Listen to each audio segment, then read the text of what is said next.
बिस्मिल्लाहिर्रहमानिर्रहीम। अस्सलाम वालेकुम। मैं मास्टर जाबिर पंगश एक वीडियो के साथ आपकी खिदमत में हाज़िर हूँ। मैं वीडियोस तो बनाते रहता हूँ, यकीनन आप उसको पसंद भी कर देख भी रहे हो लेकिन कुछ लोगों का सवाल भी था, सर वो हमारे इलाके में कुत्ते पागल खूंखार वो बच्चों को काटते हैं तो देखिए, हमेशा एक बात याद रखो, कुत्ता जो है ना, उसको अगर आंखें दिखाओगे ना तो वो आपको ताड़ेगा भी और दौड़ेगा भी।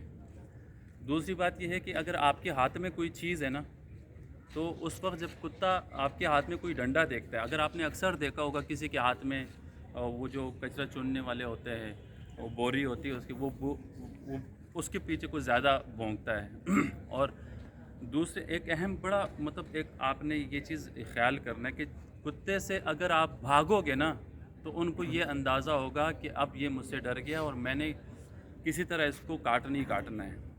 ठीक है। चौथी चीज़ आपने ये करना है कि कुत्ते को इग्नोर करो। जब आप उसको इग्नोर करोगे ना, उनके जहन में ये कुदरती एक वो अल्लाह ने जैसे चूहा है, वो जिस रास्ते से एक बार गुजर जाए 100 साल बाद भी उस रास्ते से अगर गुजरना पड़े ना, उसको याद होता है कि मुझे यहाँ से मैं एक बार गुजरा हूँ और ये रास्ता कहाँ जाता है।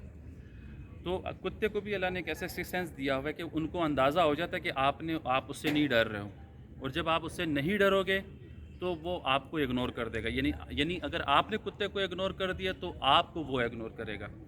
अगर आप उससे भागोगे या आपके हाथ में डंडा है, ये वो उसका सबसे बड़ा दुश्मन जो है वो डंडे वाला आदमी होता है। उसकी वजह ये है कि सर आपने देखा होगा चौकीदार वगैरह हमने रखे हुए, तो चौकीदार तो जितने भी चोर कुत्ते उन सब का दुश्मन चौकीदार ही होता है तो ये कुत्ते से बचने का तरीका यही है।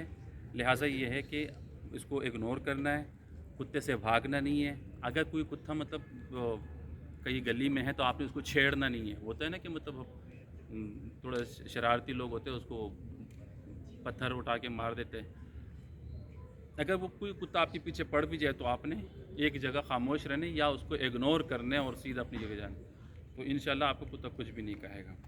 अल्लाह हाफ़िज़।